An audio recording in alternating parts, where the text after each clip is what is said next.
beliau telah memperjuangkan agama Islam sehingga tersebar ke penjuru dunia.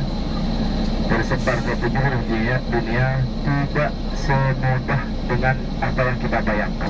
Beda, namun sangat beda dengan apa yang dipikirkan. Ternyata penduduk Taif, penduduk Taif menyambut kedatangan Rasulullah dengan sebuah lemparan batu, ya, disambut dengan sebuah lemparan batu, sehingga Rasulullah sampai berdarah, bercucuran darah, namun dengan darah yang sudah melukai tubuh Rasulullah SAW. Rasulullah ditawarkan oleh malaikat penjaga gunung. Malaikat penjaga gunung menawarkan kepada Rasulullah SAW untuk mengizinkan gunung-gunung yang ada sebelah kanan dan sebelah kiri, gunung-gunung yang besar, akan menghimpit seluruh penduduk Taif yang telah mencelakai Rasulullah. Penduduk Taif akan menjadi menawarkan untuk menghimpit semua penduduk Taif, ya, berdoa mohon kepada Allah agar penduduk Taif nanti akan mengetahui sebenarnya. Setelah kembali di kota Mekah Al-Mukarramah, Rasulullah SAW, akhirnya Bapak Ibu,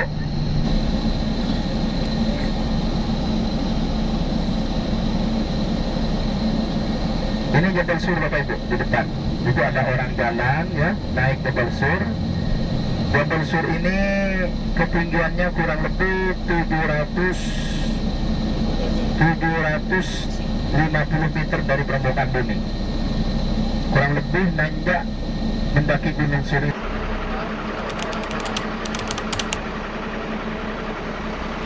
Teman-teman, jadi ini kita lagi ini adalah Jabal Sur, tempat Rasulullah bersembunyi ketika beliau mau hijrah dari Mekah ke Madinah.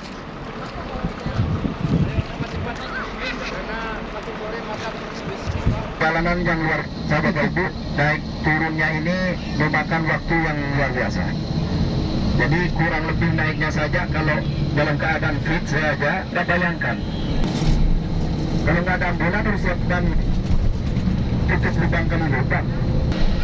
Sampai di kota Mekah setelah pulang dari Taif akan dibunuh, ya, akan dibunuh oleh Abu Sufyan, raja kaum kafir Quraisy Mekah. Bagaimana cara membunuhnya? Jadi Abu Sufyan ini berkata kepada penduduk pemuda kaum kafir Quraisy Mekah, akan nanti ketika Rasulullah SAW, yang penting kita menangkap secara bersama-sama. Ya, Haram ini di Mekah, ya. Ini di sebelah kanan kita ini tempat parkir mobil luas. Depan masjid ini luar, Bu, halamannya. Masjid ini Bapak Ibu, kemarin bulan puasa luar biasa. Waktu buka, waktu iftar, buka bersama di sini Bapak Ibu, padat luar biasa. Setiap hari. Kalau selain bulan puasa, hanya hari Senin dan Kamis yang agak lumayan ramai di luar untuk buka bersama, untuk makan bersama. Jadi masjid ini mempunyai kisah. Adalah masjid yang namanya Masjid Aisyah Ar-Rajili, Masjid Ar-Rajili. Kenapa disebut dengan Masjid Ar-Rajili? Karena beliau adalah seseorang Bapak Ibu yang ahli ibadah. Orangnya alhamdulillah, subhanallah, menjadi apa? Beliau mempunyai keistiqomahan. Bahkan beliau Bapak Ibu dari masa kecilnya, ketika beliau ini mau dilanjutkan sekolah dan sebagainya, dalam keadaan orang tua keluarga orang tua tidak mampu, ya, karena dalam keadaan dibilang miskin atau tidak punya apa-apa, sehingga ar-rajul ini Bapak Ibu dari masa kecil dilatih oleh orang tua untuk istiqomah sholat berjamaah. Subhanallah, sehingga beliau Bapak Ibu menjadi orang yang selalu ada di masjid, istiqomah di masjid, bersih-bersih masjid, kadang lepas sepatu dan sebagainya. Intinya adalah pekerjaan yang halal beliau kerjakan di masjid. Dan beliau mempunyai keistiqomahan sholat fardunya, sholat wajibnya, beliau selalu istiqomah, tidak pernah putus. Sehingga beliau kalau terputus dengan sholat berjamaah, dia merasa punya hutang Bapak Ibu. Subhanallah, sehingga beliau menjadi muazin di Masjidil Haram semakin meningkat, ibadahnya semakin meningkat, dan alhamdulillah kehidupannya semakin mapan oleh Allah, sehingga sampai sekarang ar-rajul ini Bapak Ibu mempunyai julukan ar-rajul, dan beliau subhanallah mempunyai julukan dokter, dan subhanallah beliau Bapak Ibu membangun masjid di mana-mana, dan masjid yang tadi hanya beliau lah yang membangun masjid. Dan selain itu subhanallah, apa yang terjadi sampai sekarang terkenallah dengan adanya Kang ar-rajul. Lalu cinta dunia, terlalu cinta dunia, maka akhirat ini belum tentu ikut Bapak Ibu. Bisa jadi lupa dengan sholatnya, lupa dengan zakatnya. Contoh seperti buku dilemparkan ke muka Quraisy ini semua tertidur Bapak Ibu. Ya, sebanyak-banyaknya kaum kafir Quraisy yang sudah mengepung rumah Rasulullah, mereka tertidur, terlelap dan tertidur. Enak ketiduran dia, ya. Padahal di waktu malam itu Rasulullah ada di rumah dan Ummul University. Nah, tempat kuliah. Nah, jadi setelah itu sampai di dalam di Jabal Sur, di Gua Sur, akhirnya tertidurlah di pangkuan Sayyidina Abu Bakar. Ya, tertidur. Karena apa? Karena sebentar lagi akan masuk bulan Dzulhijjah. Bulan Dzulhijjah. Ada apa di bulan Dzulhijjah?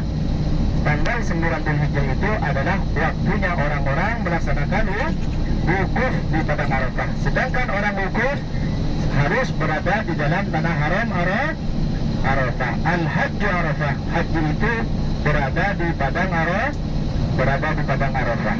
Jadi di sini udah banyak nih, sudah sebagian dibangun nih. Nih tenda-tenda, ya. Ada banyak penghijauan pohon-pohon, ya. Di Arafah ini Bapak Ibu, di padang Arafah ini ada yang namanya Jabal Rahmah. Bukit kasih sayang, atau yang terkenal dengan Bukit Perjodohan. Bukit Jodoh, ya. Kenapa disebut dengan Bukit Jodoh? Dipertemukan kembali ayahanda kita Nabi Adam alaihissalam setelah melanggar perintah Allah. Beliau dikeluarkan dari surganya Allah dalam keadaan terpisah dan berlanjang. Ada yang mengatakan ratusan tahun, ada yang mengatakan ribuan tahun Bapak Ibu, ya.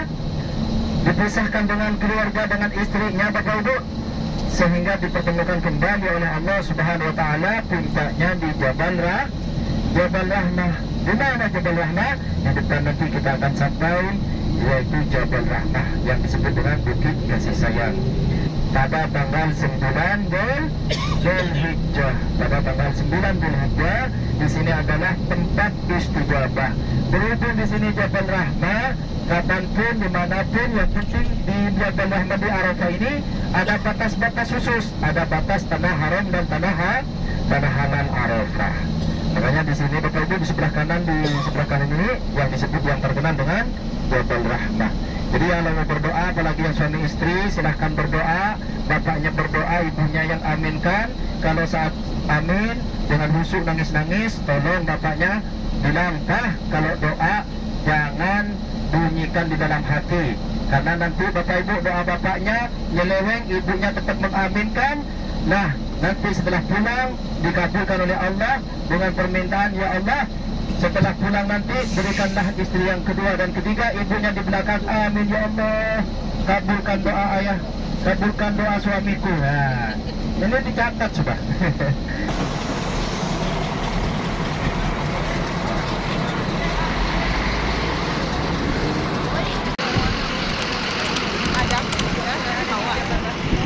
Kita lagi berada di Jabal Rahmah, tempat bertemunya baginda Nabi Adam beserta istri beliau.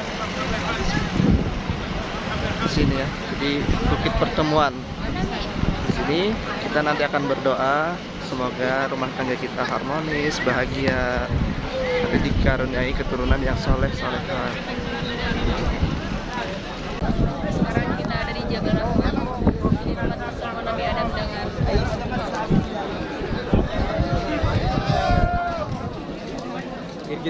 Kirgin nih karena cek terus.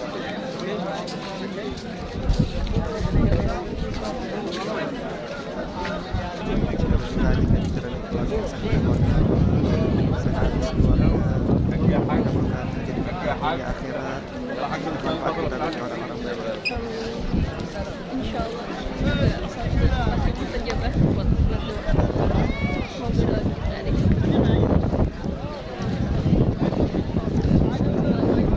Doakan juga kawan-kawan semoga segera dipanggil oleh Allah berkunjung ke tanah suci Mekah dan Madinah.